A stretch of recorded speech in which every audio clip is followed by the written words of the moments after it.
Hello दोस्तों, नमस्ते, प्रणाम। आशा करती हूँ आप सब अच्छे होंगे। दोस्तों, आज आप लोगों के बीच में एक छोटा सा प्यारा सा जीतिया माँ का सॉन्ग सुनाने जा रही हूँ। आज मेरा निराजल व्रत है और ख़ास मेरे पास टाइम नहीं मिला, इसलिए मैं कल नहीं गा पाई।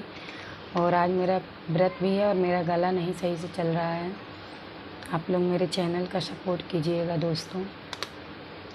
बेटवा के लंबी उमिरिया खातिन ना खाई ना पी कि माई भूखल बिया, कि माई भूखल बाटिन। बेटवा के लंबी उमिरिया खातिन ना खाई ना पी कि माई भूखल बाटिन, कि माई भूखल बाटिन।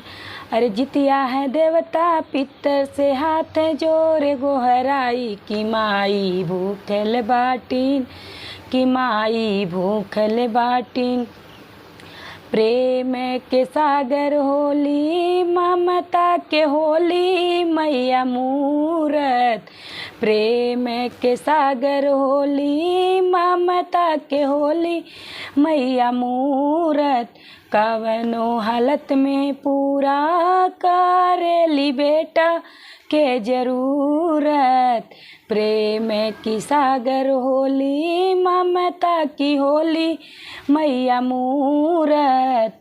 कवनो हालत में पूरा करेली बेटा के जरूरत।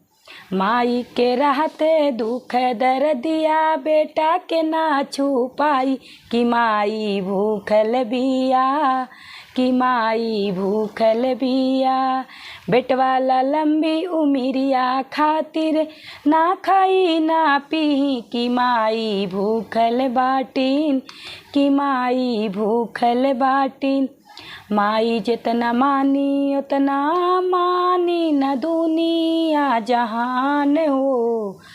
माई से बढ़ के नाही बाटे विधाता भगवान हो। माई जितना मानी उतना मानी न दुनिया जहान हो। माई से बढ़ के बाटे नाही विधाता भगवान हो। पूरा जमाना कहे के हुआ ऐसन ना हो पाई कि माई भूखल बाटिन। पूरा जमाना कहे के हुआ ऐसन ना हो पाई कि माई भूखल बाटिन, कि माई भूखल बाटिन। बेटवा के लंबी उमिरिया खातिन ना खाई ना पी कि माई भूखल बाटिन, कि माई भूखल बाटिन।